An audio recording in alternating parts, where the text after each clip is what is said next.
किसान भाइयों नमस्कार, स्वागत है आप सभी का कृषि समाचारों के आज के अंक में। सबसे पहले नजर डालते हैं आज के मुख्य कृषि समाचारों पर। यूपी में सूखा राहत के लिए 623 करोड़ रुपए मंजूर। खरीफ फसलों की बुआई 799 लाख हेक्टेयर के पार। सीमैप देगा फूलों से अगरबत्ती व कोन बनाने का प्रशिक्षण। मनरेगा के लिए 36,000 करोड़ रुपए जारी। 2 अगस्त तक करा सकते हैं खरीफ फसल का बीमा। देश में इस बार सर्वाधिक 224 लाख मीट्रिक टन यूरिया का उत्पादन और अलग से कृषि बजट लाने से सरकार का इनकार। अब समाचार विस्तार से। केंद्र सरकार ने यूपी में सूखा की स्थिति से निपटने के लिए 622.76 करोड़ रुपए के राहत पैकेज को मंजूरी दी है।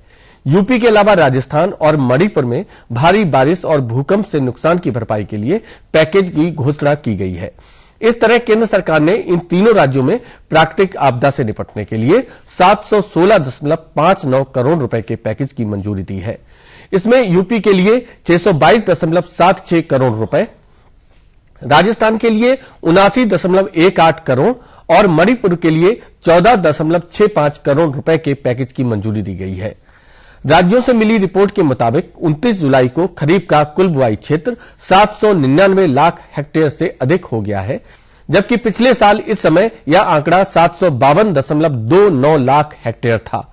यह जानकारी दी गई है कि 231.92 लाख हेक्टेयर में धान, 110.35 लाख हेक्टेयर में दलहन, 150.76 लाख हेक्टेयर में मोटे अनाज, 159.78 लाख हेक्टेयर में तिलहन, 46.83 लाख हेक्टेयर में गन्ना और 92.33 लाख हेक्टेयर में कपास की बुआई प्रतिरोपण हुआ है।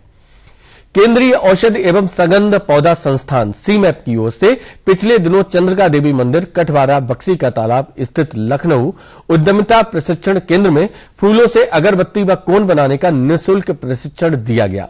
संस्थान के निदेशक ने बताया कि पूजा स्थलों पर चढ़ाए जाने वाले फूलों तथा अन्य बायो रिसोर्स पर आधारित प्रौद्योगिकियों के विकास तथा CSIR ग्रामीण विकास कार्यक्रम के अंतर्गत उन्हें आम जन विशेष तौर से महिलाओं में लोकप्रिय बनाने के लिए लगातार प्रयास किए जा रहे हैं, ताकि रोजगार के अतिरिक्त साधन पैदा करते हुए उनकी आमदनी में वृद्धि की जा सके। केंद्र सरकार ने वर्ष 2015-16 के दौरान 36,000 करोड़ रुपए से अधिक राशि मनरेगा योजना में विभिन्न राज्यों को जारी की। वर्ष 2016-17 के लिए 22 जुलाई तक 29,000 करोड़ रुपए से अधिक की राशि जारी की जा चुकी है। ग्रामीण विकास मंत्री ने पिछले दिनों लोकसभा में यह जानकारी दी। उन्होंने बताया कि वर्ष 2015-16 के दौरान मनरेगा के तहत विभिन्न राज्यों की लंबित मजदूरी 80,000 करोड़ रुपए से अधिक है। उन्होंने बताया कि मनरेगा के तहत सूखा प्रभावित राज्यों के अधिसूचित क्षेत्रों में 50 दिन का अतिरिक्त रोजगार प्रदान कराया जाता है। सरकार ने प्रधानमंत्री फसल बीमा योजना की तिथि बढ़ाकर 2 अगस्त कर दी है। अब किसान अपनी खरीफ फसलों का बीमा 2 अगस्त तक करवा सकते हैं। केंद्र सरकार ने यह कदम किसानों की सुविधा के लिए उठाया है। पीएम फसल बीमा योजना के तहत जिन फसलों के बीमे की अंतिम तारीख 31 जुलाई थी, उसे बढ़ाकर अब 2 अगस्त कर दिया गया है। इस साल देश में 224 लाख मीट्रिक टन यूरिया का उत्पादन हुआ है, जो आजादी के बाद सर्वाधिक है। तथा देश की यूरिया आयात पर निर्भरता धीमे धीमे कम होती जा रही है। उर्वरक मंत्री के अनुसार सरकार ने यूरिया में जो नीम कोटिंग करने की पहल शुरू की है, इससे यूरिया की खपत में 10% की कमी आई है। केंद्र ने कृषि क्षेत्र के लिए अलग से बजट लाए जाने के सुझाव से इनकार करते हुए कहा कि आम बजट में कृषि और ग्रामीण क्षेत्रों के लिए आवंटन बढ़ाया गया है। साथ ही 2022 तक देश के किसानों की आय को दोगुना करने का उद्देश्य यह है कि उन्हें बेहतर आय, सुरक्षा एवं बेहतर क्षमता उपलब्ध कराई जाए, ताकि उनके जीवन स्तर में सुधार आ सके। आइए अब रुख करते हैं प्रदेश की प्रमुख मंडियों की ओर और जानते हैं कि अनाज व सब्जियों के औसत थोक बाजार भाव किस प्रकार रहे।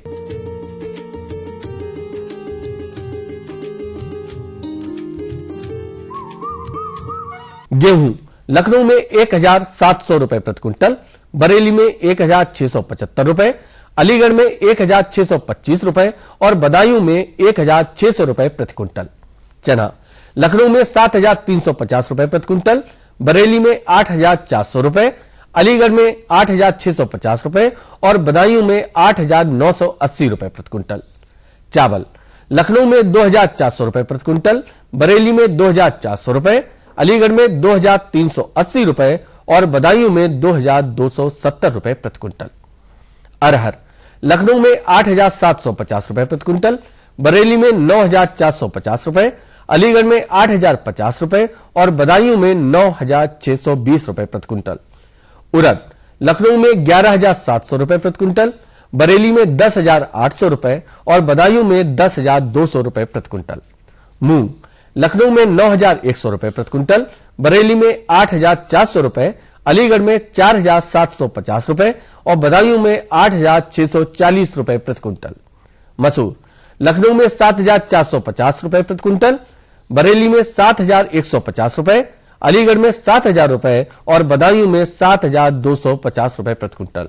आलू लखनऊ में 1,710 रुपए प्रति क्विंटल, बरेली में 1,525 रुपए, अलीगढ़ में 1,410 रुपए और बदायूं में 1,490 रुपए प्रति क्विंटल। प्याज लखनऊ में 1,000 रुपए प्रति क्विंटल, बरेली में 1,000 रुपए, अलीगढ़ में 1,050 रुपए और बदायूं में 930 रुपए प्रति क्विंटल। लहसुन लखनऊ में 8,800 रुपए प्रति क्विंटल, बरेली में 5,900 रुपए, अलीगढ़ में 8,100 रुपए और बदायूं में 5,900 रुपए प्रति क्विंटल। टमाटर लखनऊ में 2,810 रुपए प्रति क्विंटल, बरेली में 2,900 रुपए, अलीगढ़ में 1,650 रुपए और बदायूं में 2,100 रुपए प्रति क्विंटल। अदरक लखनऊ में 4,400 रुपए प्रति क्विंटल, बरेली में 4,600 रुपए, अलीगढ़ में 5,800 रुपए और बदायूं में 4,800 रुपए प्रति क्विंटल। बैंगन लखनऊ में 2,000 रुपए प्रति क्विंटल, बरेली में 1,400 रुपए, अलीगढ़ में 1,650 रुपए और बदायूं में 1,400 रुपए प्रति क्विंटल। केला लखनऊ में 2,700 रुपए प्रति क्विंटल, बरेली में 1,675 रुपए, अलीगढ़ में 2,450 रुपए और बदायूं में 1,130 रुपए प्रति क्विंटल। तो किसान भाइयों, ये थे आज के कृषि समाचार और औसत मंडी भाव। अगले अंक में हम फिर लेकर आएंगे कृषि जगत से जुड़ी नई नई जानकारियां। तब तक के लिए दीजिए अनुमति। नमस्कार। सब्जी में मसाला ज्यादा है। कितनी बार कहा है कि जितनी जरूरत हो बस उतना ही डाला करो। अरे मुझसे तो ऐसा कभी कभार होता है। और तुम जो हमेशा खेत में अनाप शनाप कीटनाशक डालते हो, उसका क्या? ठीक ही तो कह रही है बहू। देख, खेत में उतनी ही दवा डाल जितनी जरूरत हो। याद रखो, कीटनाशक जहरीले होते हैं। डिब्बे पे लिखी सूचना के हिसाब से ही दवा डालनी चाहिए। पहले फेरोमोन ट्रैप, फ्लाइट ट्रैप, मित्र कीट, जैविक कीटनाशक आदि का इस्तेमाल करें। जरूरत पड़ने पर ही रासायनिक कीटनाशक का इस्तेमाल करें। छिड़काव सुबह या शाम दस्ताने, मास्क और पूरी आस्तीन वाले कपड़े पहनकर करें। हवा की दिशा में छिड़काव करते हुए पीछे जाएं। दवा के डिब्बे, छिड़काव यंत्र सुरक्षित जगह पर रखें। अब कुछ समझे क्या? हाँ, समझ गया मेरी रानी। अब ना करो नादानी। इसने पिला दिया ना तुझे पानी। जी जी जी। किससे बात कर रहे थे इतना हंस हंस कर? किसान कॉल सेंटर में विशेषज्ञ से खेती के बारे में सलाह ले रहा था। सुबह भी, रात को भी? किसान कॉल सेंटर सुबह 6 बजे से रात को 10 बजे तक खुलता है। रविवार को भी? साल के 365 दिन खुलता है। पर तुम ये सब क्यों पूछ रही हो? मैं तो कुछ और ही समझी थी। कृषि संबंधी समस्याओं का अपनी भाषा में तुरंत समाधान पाने के लिए पूरे भारत में किसी भी फोन से राष्ट्रीय हेल्पलाइन नंबर 1800-180-1551 पर संपर्क करें। अरे सुन तो। मुझे क्या सुनाना चाहते हो? जो सुनाओ मेरी सौतन को। किसको? अरे वही तुम्हारा मोबाइल फोन जिससे सुबह शाम दिन रात चिपके रहते थे और कहते थे किसान कॉल सेंटर से बातें हो रही हैं। अच्छा, ये बात है। हाँ, क्यों? क्या हुआ? अब बात नहीं होती क्या? अब तो झट से बात हो जाती है। ऐसा क्या? हाँ, अब तो ज्यादा लाइनें और खास तकनीक के कारण खेती के माहिरों से तुरंत बात हो जाती है। और अगर कभी लाइन व्यस्त हो तो अपनी समस्या फोन पर रिकॉर्ड करा दो, वहाँ से फोन आ जाता है और समस्या की हल का मैसेज भी आ जाता है। ये देखो, आ गया। अरे वाह, इसका मतलब इंतजार की घड़ी अब खत्म। हाँ, तभी मैं सोचूं कि आजकल मुझ पर इतना प्यार क्यों आ रहा है। कृषि संबंधी समस्याओं का अपनी भाषा में तुरंत हल पाने के लिए पूरे भारत में किसी भी फोन से हेल्पलाइन नंबर पर संपर्क करें। किसानों का दोस्त किसान कॉल सेंटर।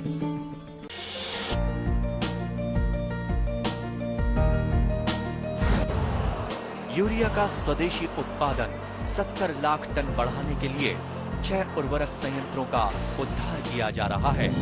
FCIL के गोरखपुर, सिंदरी, तलचर और रामागुंडम संयंत्र, HFCL की बरौनी इकाई और BVFCL की नामरू फोर्थ। सोने पर सुहागा ये है कि देश में अब बनेगा सिर्फ नीम लेपित यूरिया, क्योंकि इससे होगा किसानों का फायदा ही फायदा।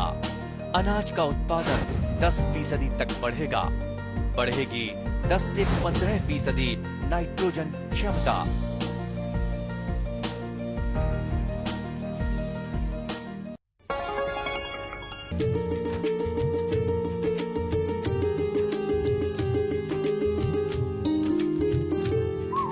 किसान भाइयों नमस्कार। कृषि समाचारों के बाद कार्यक्रम में आप सभी का स्वागत है।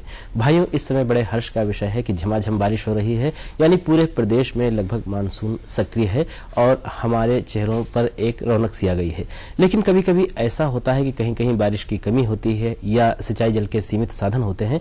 हम इन दशाओं में अपनी खेती को कैसे उन्नत ढंग से करें, कैसे अच्छा मुनाफा प्राप्त करें, इस विषय पर जानकारी देने के लिए हमारे साथ हैं डॉक्टर शैलेश कुमार सिंह, कृषि विज्ञान केंद्र सोनभद्र से। डॉक्टर साहब, कार्यक्रम में आपका स्वागत है। डॉक्टर साहब, सबसे पहले हम जानना चाहेंगे कि जो ये मौसम खास करके धान की फसल का है, तो जो हमारे किसान भाई धान की फसल को अपनाए हैं और जल की सीमित मात्रा है उनके पास, वो क्या करें? देखिए किसान भाइयों, खरीफ के मौसम की जो फसलें हैं वो वर्षा आधारित फसलें हैं, चाहे वो धान्य फसल हो या दलहनी हो या तिलहनी हो, लेकिन धान हमारी मुख्य फसल है। खरीफ के में अगर देखें तो धान हमारी मुख्य फसल है और इसको पानी की आवश्यकता बहुत ज्यादा होती है। तो जहां हमारे किसान भाइयों के पास पानी के साधन हैं, वहां तो ये रोपाई कर ले रहे हैं किसान भाई, लॉन्ग ड्यूरेशन वैरायटी ले रहे हैं जो अधिक समय में पकने वाली प्रजातियां हैं, या जहां बाढ़ भी आ जाता है वहां भी कुछ प्रजातियां हैं जो बाढ़ में बुआई की जाती है, लंबी प्रजातियां होती हैं। लेकिन कुछ ऐसे क्षेत्र हैं जहां वर्षा आधारित खेती है या अभी बारिश हो गई है फिर उसके बाद बारिश नहीं हो रही है, किसान के पास पानी की सुविधा नहीं है या है तो सीमित मात्रा में है, तो वहां किसान भाई क्या करें कि देखिए अभी तो धान की रोपाई का समय चल रहा है और इन परिस्थितियों में किसान भाइयों को क्या करना चाहिए कि रोपाई की जो पद्धति है उसको छोड़कर सीधी बुआई की पद्धति को अपनाना चाहिए। मतलब जहां पर पानी की कमी है वहां सीमित, वहां जो है कम समय में पकने वाली जो प्रजातियां हैं उनको अपनाना चाहिए। जैसे नरेंद्र 97 है, शुष्क सम्राट है, सहभागी है, HUR 3022, ये 4-5 प्रजातियां हैं जो किसान भाइयों 100 से 105 दिन के अंदर पक जाती हैं। आप इन प्रजातियों का चयन करें। इसके अलावा इनकी बुआई की विधि, जैसे पहले आप बीज डालते हैं, फिर 20 से 25 दिन बाद जब पौध तैयार हो जाती है तब रोपाई करते हैं। इसमें नहीं, ये नहीं, इसमें यह है कि बीज की बुआई की विधि या तो सीधी बुआई या पैडी ड्रम सीडर के द्वारा बुआई। अच्छा, दो पद्धति है। सीधी बुआई में आप जो खेत में सीधी इसकी बुआई करते हैं कर दें तो जिसमें 50 किलो बीज प्रति हेक्टेयर के दर से लगता है। अगर आप पलेवा करके इसकी बिजाई कर रहे हैं तो करीब आपको 100 किलो बीज जो है प्रति हेक्टेयर जब पलेवा कर लेते हैं उसके बाद अगर बीज डालते हैं, पलेवा करके बीज डालने में ध्यान रखें किसान भाइयों की बीज को पहले भिगो लें, करीब 48 घंटे तक बीज को भिगोने के बाद जब उसमें अंकुरण आ जाता है तब उसके द्वारा बीज की बिजाई करते हैं। तो ये जो दो विधि है। और जो पैडी ड्रम सीडर है, पैडी ड्रम सीडर के द्वारा जब बिजाई करते हैं तो उसमें भी अंकुरित धान की बिजाई जो है उसको हम भिगो लेते हैं, धान अंकुरित हो जाता है तो उसको पैडी ड्रम सीडर जो मशीन होती है जिसको किसान अपने आप हाथ से खींचता है, उसको बीज लाइन से गिरता चला जाता है, उसके द्वारा बिजाई करें। तो इन पद्धतियों में जो है किसान भाइयों पानी की मात्रा कम लगती है। दूसरा चीज क्या है कि कम अवधि की फसल होने के कारण जल्दी पक जाती है, जिससे कि आपको जो रोपाई में 4-5-6 सिंचाइयां करनी पड़ती हैं वो नहीं करने की देर तक आवश्यकता नहीं होती बराबर पानी बरसने की। तो किसान भाइयों, आज डॉक्टर साहब ने कितनी अच्छी बात बताई कि अगर पानी की कमी है तो हम लोग रोपाई के बजाय सीधी बुआई या शीट ड्रम से बुआई करें, लेकिन ध्यान इस बात का रखें कि जो हमारा बीज है वो अंकुरित जरूर हो। डॉक्टर साहब, ये तो बात हो गई कि धान की, लेकिन कुछ तिलहनी फसलें भी ऐसी हैं जो कम पानी में हो सकती हैं। देखिए बहुत बड़ा अच्छा प्रश्न है आपका। देखिए किसान भाई, तिलहनी फसल में खरीफ के मौसम में तिलहनी फसल है जो जहां पानी की सुविधा नहीं है वहां किसान भी तिल को ले सकते हैं, बड़े आसानी से तिल की फसल उग जाती है।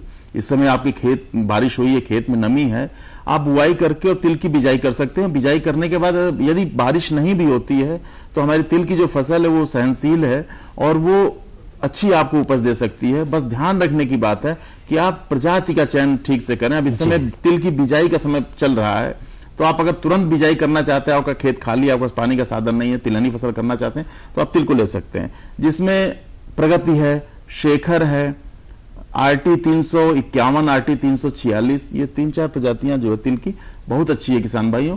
और बीज दर जो है 4 किलोग्राम, 4 से 5 किलोग्राम बीज जो है प्रति हेक्टेयर के दर से आप इसका प्रयोग कर सकते हैं। डॉक्टर साहब, इसकी कोई बुआई की भी खास विधि या छिटवा ही विधि से आप इसको कोशिश ये करें कि आप लाइन से बुआई जो करें, कूड़ में अगर बुआई करते हैं तो आप बहुत अच्छा रहेगा। दूसरी बात यहां ध्यान रखने की किसान भाइयों बात यह है कि चूंकि आप वर्षा आधारित खेती कर रहे हैं, अगर खरपतवार ज्यादा होगा तो जो भी बारिश होगी या जो भी नमी होगी वो खरपतवार भी ले लेगा पौधे से, प्रतियोगिता करता है। इसलिए आप निराई गुड़ाई अवश्य करें। पहली निराई गुड़ाई जो है बुआई के 20 दिन के आसपास करें और दूसरी निराई गुड़ाई जो है बुआई के 30 से 35 दिन पर आसपास करें। और ध्यान रखें कि जब आप दूसरी निराई गुड़ाई कर रहे हैं किसान भाई, तो उस समय विरलीकरण जो कहते हैं, जो अधिक पौधे कहीं लगे हों तो आपको उसको निकाल के और 12 से 15 सेंटीमीटर की दूरी मेंटेन करके कर सकते हैं, जिससे क्या होगा कि आपका पौधा स्वस्थ होगा और जो भी आप पौधे को उर्वरक खाद जो भी दे रहे हैं वो आप दे सकते हैं। उर्वरक की अगर बात करें तो चूंकि ये तिलहनी फसल है, इसमें 20 किलोग्राम नाइट्रोजन, 15 किलोग्राम फास्फोरस प्रयोग करें किसान भाई, लेकिन सल्फर 25 किलोग्राम प्रति हेक्टेयर के दर से किसान भाई सल्फर का आप प्रयोग अवश्य करें तिलहनी और दलहनी फसल। डॉक्टर साहब, ये बुआई से पहले ही दे देनी है खेत में सल्फर का? हाँ, बुआई से पहले ही दे देना। डॉक्टर साहब, बहुत बढ़िया बात आपने बताई कि तिल की खेती किसान भाई कर सकते हैं, खास करके उस जगह पर जहां पर पानी की कमी है। कुछ दलहनी फसलों की भी खेती की जा सकती है? देखिए, हाँ किसान भाई, दलहनी में खरीफ के मौसम में उड़द है, मूंग है और अरहर है जी। अरहर एक ऐसी फसल है किसान भाइयों की अगर ज्यादा भी बारिश हो गई तो भी उसके लिए नुकसानदेह है, लेकिन अगर बारिश कम होती है, आपका खेत ऊंचे पर है, पानी नहीं भर रहा है खेत में, तो वहां तो ठीक है। वैसे अगर आपने नॉर्मल खेत में लगाया, आपके पास पानी के साधन नहीं है, आपके यहां बारिश नहीं हो रही है, शुरू में अगर अरहर को पानी मिल गया, जैसे उसको जर्मिनेशन के लिए उसको नमी मिल गई है, तो ये फसल आपकी चल सकती है।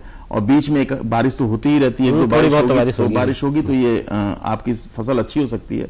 इसमें ध्यान रखें किसान भाइयों कि ये भी बुआई का समय अरहर का चल रहा है। इसमें जो प्रजातियों का आप चयन करें किसान भाइयों, जैसे नरेंद्र 2, नरेंद्र कृषि विश्वविद्यालय की बहुत अच्छी प्रजाति है, नरेंद्र 1 है, मालवी 13 है, आजाद है, अमर है, इस तरह की जो प्रजातियां हैं अरहर की, अच्छी प्रजातियां हैं।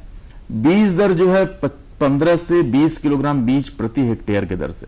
लेकिन ध्यान रखें किसान भाई कि आप बीज बोने से पहले, चाहे आप धान का बो रहे हो, चाहे तिल का बो रहे हो, चाहे अरहर का, बीज का शोधन आप अवश्य करें, कार्बेंडाजिम से करें, थीरम से करें। और जो कल्चर आता है, जैसे दलहनी फसल है, दलहनी फसल का कल्चर आता है, राइजोबियम कल्चर अरहर का, तो इस कल्चर का प्रयोग करके ही बीज की बिजाई आप करें। डॉक्टर साहब, थोड़ा सा संक्षेप में बताइए कि किस तरह से कल्चर का प्रयोग करते हैं बीज में? किसान भाइयों देखिए, कल्चर का प्रयोग करना बड़ा आसान है।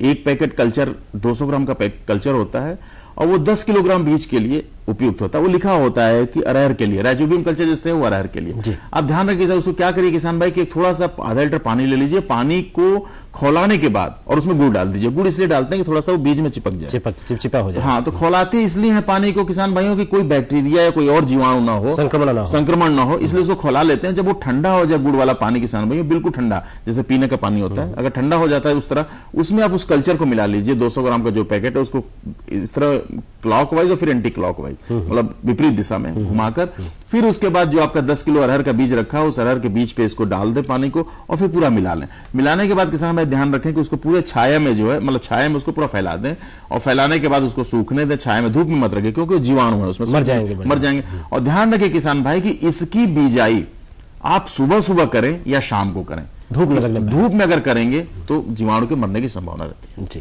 डॉक्टर साहब, बहुत बढ़िया बात बताई कि जो हमारे किसान भाई दलहनी फसल करना चाहते हैं, एक चलते चलते और बात जानना चाहेंगे कि कुछ किसान भाई जो औषधीय खेती की तरफ मन बना रहे हैं, क्या कम पानी में ये भी संभव है? बहुत सही प्रश्न है आपका किसान भाई। जिनके पास खेती है और खेती कर, उसके अलावा अगर वो औषधीय पौधों की भी खेती करना चाहते हैं तो सतावर है, अश्वगंधा है, कालमेघ है, इनका कर सकते हैं। सतावर का चूंकि बीज पहले पड़ जाता है, इस समय पौध अगर आपको मिल जाती है तो 1.5 फीट की दूरी पर आप सतावर की रोपाई कर सकते हैं। अगर पानी बारिश भी नहीं होती तो आपकी फसल अच्छी होगी। अश्वगंधा करीब 8 से 10 किलोग्राम बीज जो अश्वगंधा का प्रति हेक्टेयर के दर से प्रयोग किया जाता है। और काल मेघ जो आपका ऊंचा खेत हो किसान भाई, थोड़ा पानी भरता ना हो और वहां आप काल मेघ की खेती कर सकते हैं। ये भी करीब 4 किलो बीज जो है प्रति हेक्टेयर के दर से आप इसका प्रयोग करके अच्छी आमदनी ले सकते हैं औषधि पौधों के द्वारा। जी, तो किसान भाइयों, आज के कार्यक्रम के माध्यम से आपने जानकारी ली कि किस तरह से हम कम जल में यानी सीमित सिंचाई के साधनों में भी अच्छी खेती कर सकते हैं, वो चाहे दलहनी हो, चाहे तिलहनी हो, या औषधि हो, या फिर धान की हो। बस शर्त यह है कि हमें उपयुक्त प्रजातियों का चयन करना है, लाइन में बुआई करनी है और जो जल प्रबंधन उसको ठीक रखना है। डॉक्टर साहब, आज आप हमारे कार्यक्रम में आए, हमारे किसान भाई को इतनी अच्छी जानकारी दी, इसके लिए आपको बहुत बहुत धन्यवाद।